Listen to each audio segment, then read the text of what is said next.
გამარჯობა, ჩემო საყვარლებო.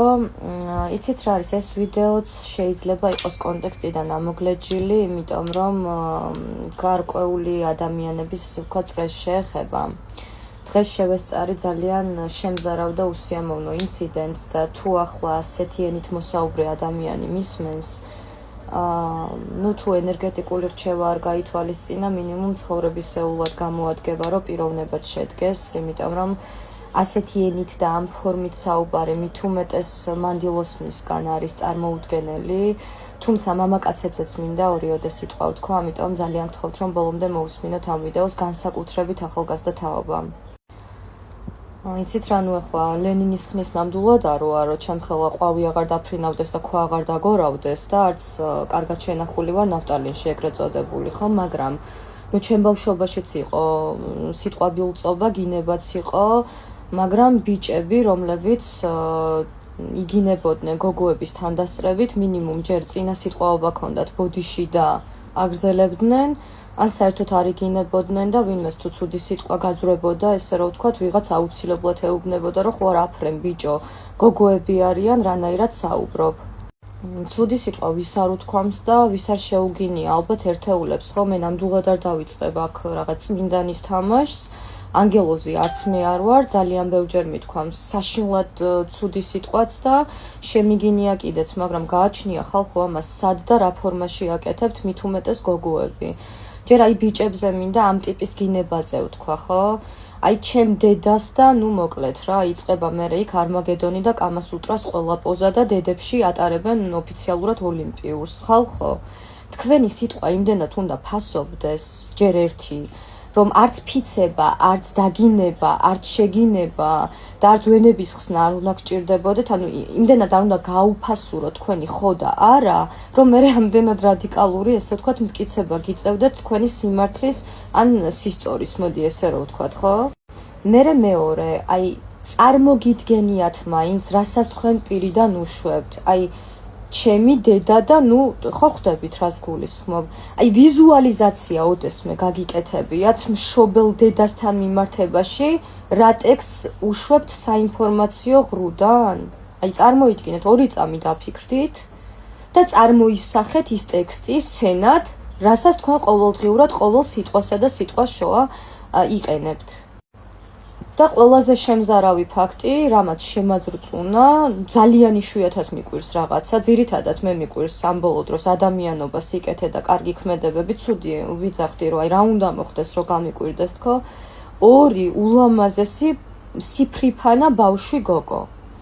ქუჩაში იდგა და კაცებისგან რო გვეზიზღება, დედამის რა უქნა და როგორ უქნა, გოგო იმიტომ რომ დაემტკიცებინა თავისი ინფორმაციული სისწორე, მამა ჩემი იყოს ჩემი ის და მამა ჩემთან მქონოდეს ჩემი ეს, თქვენ საერთოდ ნორმალურები ხართ, ან სად იზრდებით? ან ეს გგონიათ თქვენ რაღაცა თანამედროვეობა, აზემოსულობა, თავისუფლება, ანუ რატომ ასოცირდება თავისუფლება აღვირახსნილობასთან და გარყვნილებასთან, რომელი პროპაგანდის მსხვერპლები გახდით ესეთი თითქოს და მოაზროვნე ხალხი, მონები რო ხართ, ეხლა აი ამით რომ მონები ხართ ვერ ხვდებით რაღაცა კონკრეტული იდეოლოგიის, საერთოდ რაზე ფიქრობთ ამას რომ ამბობთ და ასე მეტყველებთ? იცი რა, არ მინდა მხოლოდ ჯენზიზე, ანუ ეგრეთ წოდებულ ახალგაზრდა ეხლა ამ თაობაზე იყოს ეს ვიდეო მიზანმიმართული. იცით რა, ყველა თაობაში არის ესეთი ამოვარდნა, ესე ვთქვათ, ხო და მორალური მახინჯი ვიღაც, ანუ ყველგან იყო და ყველგან იქნება, ესე არ არის, რომ ვიღაცა 60-იანი და 70 წლებში დაბადებული, ყველა კარგი იყო და აქ ყველა ცუდია, მაგრამ ყველგან არის, ცუდი და კარგი. მაგრამ მასიურად რა ხდება ამას აქვს მნიშვნელობა, ხალხო, რას აკეთებთ საერთოდ? ან ეს უფროსი და უმცროსი რატომ აღარ შეგიძლიათ, რატომ გგონიათ, რომ უზრდელობა არის უკომპლექსობა და რაღაცა განსაკუთრებულობა, ვერ ვიგებ. უფროსთან როგორ საუბრობთ საერთოდ, უფროსის თანდასწრებით როგორ იქცევით ზოგადად. ეს არის თქვენი შიდა მდგომარეობა, იცით, ანუ ეს არის კულტურა, რომელიც როგორც წესი არ ისწავლება. აღზრდას ძალიან დიდი მნიშვნელობა აქვს, მაგრამ მე ვიცი ოჯახები გადაყვნენ შვილებს, მაგრამ ვერ ივარგა ბავშვმა, იმიტომ რომ ბუნებამ არ მისცა რა ეს მოცემულობა. მარტო აღზრდით ვერ გახდები, მაგრამ ვერც მარტო ბუნებით ვერ გახდები. ანუ გარემოსაც დიდი მნიშვნელობა გავიგეთ, მაგრამ ეს ხომ შინაგანი მდგომარეობა არის, რასაც ჩვენ ადამიანები პირიდან ვუშვებთ და თითქოს აი გაცნობიერებულად ვსაუბრობთ, ხო? მერე იცით რა ხდება ისე, რომ საქართველოში მამაკაცების დაახლოებით აი 90% და მათ შორის ქალებისაც არის რეპროდუქციული სისტემის მხრივ პრობლემისკენ მიდრეკილი, ანუ ნაადრევი იმპოტენციები, ნაადრევი ერექციული დისფუნქციები, ქალების შემთხვევაში ფრიგიდულობა ან მაგალითად რეპროდუქციული სისტემის სხვადასხვა პრობლემები. ეს გარდა იმისა, რომ სინთეტიკები შემოყარეს და საშინელებები გვაცვია და მილიონი პროცესი მიდის და ეს არის ძალიან დიდი ომი და ეს ცოტა სხვა რაღაცაა და ამიტომ ამ ვიდეოში ამაზე არ ვისაუბრებ. ეს განპირობებულია ჩვენი ქცევის მოდელებითაც, იცი, აი კაცი აღარ არის, ქალი აღარ არის, მე ვიღაც იტყვის, რომ აუ შე რო გოგო ხარ და იგინები, იმიტომ რომ კაცი არ ხარ და მაგიტომ იწევს, მე შევითავსო მაგალითად კაცის ფუნქცია, ხო? სად ხართ ვაჟკაცი, მამაკაცები და ქართულ ენასა და ლიტერატურაში, ისტორიაში ამდენი წელი რო გვასწავლიდნენ, რომ აი ქართველი მამაკაცი იყო რაღაცა განსაკუთრებული კულტი და ვაჟკაცი და რაღაც სად გაქვს რა? აი, ქალები გავიგე, ყველაფერი ურთიერთკავშირშია, თქვენ არ იფიქროთ, რომ მე აქ ქალებს ვიცავ და მამაკაცებს ვაკტინებ, მაგრამ მასკულინური ენერგია საწავიდა უკაცრავად, ქვის ხანიდან მოყოლებული, როგორც არ უნდა ვამბობდეთ, რომ თანაბარი უფლებები, არ არის თანაბარი უფლებები, ბიოლოგიურადაც არ არის თანაბარი მოცემულობა ქალსა და მამაკაც შორის. ქალს აქვს თავისი თავისებურება, მამაკაცს აქვს თავისი თავისებურება და ორივე არის, ესე ვთქვათ, როგორ ანუ თავისებურად, ინდივიდუალურად გამორჩეული და განსხვავებული და ინი და იანია, ერთი მთლიანობაა. ანუ ის რაც აქვს კაცს, არ აქვს ქალს და პირიქით და ჩვენ ერთმანეთს ვავსებთ.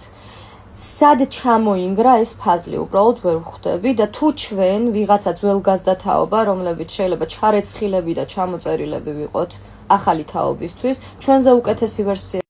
ჩვენზე უკეთესები რატომ არ ხართ ჩვენ თაობა? თქვენ წარმოიდგინეთ რომელი თაობის წარმომადგენელიც მე ვარ მაგალითად, ხო? ერთი ან ორი ნარკოდამოკიდებულიც არა. რაღაცა კონკრეტულ ნივთიერზე დამოკიდებული, მწეველი იყო ან ლუდის მსმელი ადამიანი უბანში, ჩემს თაობაში. ახლა რა ხდება? თუ თქვენ მონები არ ხართ, თუ ჩვენზე კარგები ხართ და ღმერთმა კარგად გამყოფოთ, რატომ არის ყველა მეორე ნარკოტიკული ზემოქმედების ქვეშ? რატომ წარიწმინდა ადამიანობა, რატომ არის ამდენად დიდი კოეფიციენტი უზრდელობის მომატებული, უპატივცემულობის, განუკითხაობაა ჩვეულებრივად. შენი ცოლი, ჩემი ცოლი, ძმაკაცის გოგო, ანუ რა ხდება? რატომ ხდება? რა დაგემართათ? მე ეს რიტორიკული შეკითხვა დავსვი, იმიტომ რომ გრამით მეტი დავაფიქრო ვინმე, თორე რეალურად მე ვიცი რაც ხდება. და ყველა გონიერმა ადამიანმა იცის, რისი ბრალია და ასე შემდეგ.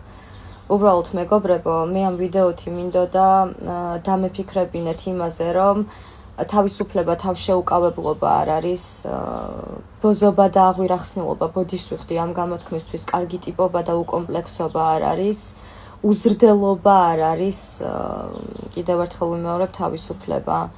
განათლება არის თავისუფლება, განათლება არის პრესტიჟი, განათლება არის იარლიყი, რომელიც ადამიანად გაფორმირებს, ოღონდ ფურცლების რაოდენობა კი არა, იქედან რა გამოგაქვს. და ადამიანობა არის და უბრალოება ყველაზე ძვირადღირებული და ძვირფასი რამ, რაც შეიძლება ადამიანს გაგაჩნდეს და აქედან წაიღო იქ, სადღაც, სადაც წარსდგები უფლის სამსჯავროზე. ამიტომ დაფიქრდით ამაზე, დაფიქრდით რას ჩადიხართ და როგორ მეტყველებთ. ბედნიერ დღეს გისურვებთ და ყველაფერს საუკეთესოს მიყვარხართ.